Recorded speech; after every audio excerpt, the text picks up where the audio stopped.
talk about being a track runner, just know when we leave out of here, we're going to challenge him. We're going to go outside and watch him run around 800 meters. Is that cool? You still got it? I still got it. Okay. I said, Lady J, she knows the skeleton, so she knows a lot about my son. I remember her and my son were together at K104 way back. So. Yes, we did. So me and Mr. Parrish definitely go back. So you're working at Exxon, but you get this idea that you want to own a McDonald's. This is one of my favorite. Yeah, there's so many favorite aspects of your story. But things didn't go as planned when you first applied. Correct. And as I told the folks from JP Morgan, I actually started studying to get a CPA. And I had friends who had worked for Arthur Andersen and started their own practice. And because if you're going to sell something, you got to have a skill or something. So I actually started taking classes to sit for the Becker and the Becker to sit for the CPA. And I was going to work at night and on weekends for my friends that had to practice and work for Exxon during the day. And lo and behold, I walked into an office of a friend of mine who had an 8-page application to McDonald's. And his brother owned Burger King, so I knew he was for real. And I said, hey, let me have that. So I called Chicago and got an application. I called the Houston office and got an application. Filled one out in pencil, borrowed a typewriter. Borrowed a typewriter, filled it off, and mailed it. And I just knew, hey, I got me a McDonald's, So I remember I got the letter and I looked at it for a couple of days before I opened it. And man, I opened it, and you know what it said, right? Reject.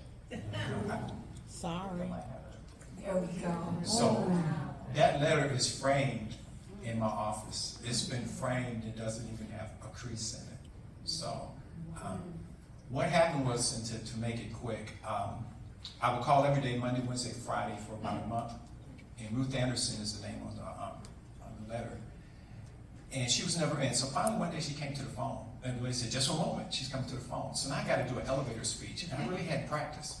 So the first thing I talked about my 2 degrees. And she said, well, degrees don't work very well in McDonald's. At that time, they had 4 CEOs. The company started in 1955. None of the CEOs had degrees. They started as crew people. So then real quickly, I said, well, do you have any minority programs? She says, nope, we don't have any minority programs. So I don't know why, but I started talking about service stations. So when I worked at Exxon, I was in finance, but I had to learn how to run a service station. Do you guys, any of you remember Full Serve? Okay, anybody from Memphis? Okay, I was on 3rd and Elvis Presley. And I was like, if you remember Dudley Do-Right or Barney Fife, I reported to the dealer, and I had my shoe shine and everything. His guys were like in jeans, but I had to work the pump out. Then from there, I ran a service station in Lehigh, Arkansas. I had the opportunity to meet Jerry Jones one time, and I told him, I said, Mr. Jones, you're from Arkansas. Do you know where Lehigh, Arkansas is? And he said he did. I said, how many stoplights? They don't have a stoplight, only one stop sign. Then I went to Jackson, Mississippi. Anybody from Jackson, Mississippi?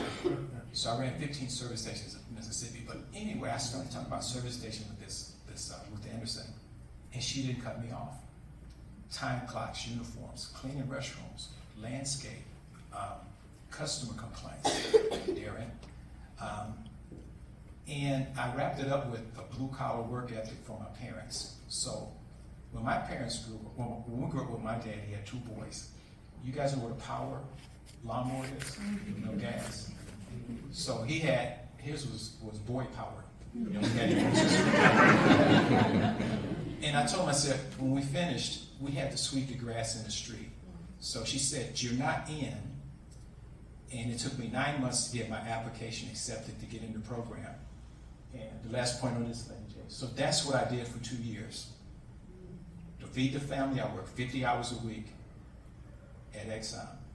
I commuted 10 hours a week because I had to work at a McDonald's. Anybody from Houston? 1960 and 45 was where I trained. So 25 hours a week free, not minimum wage. So I was working an 85-hour week, which got me used to working long hours.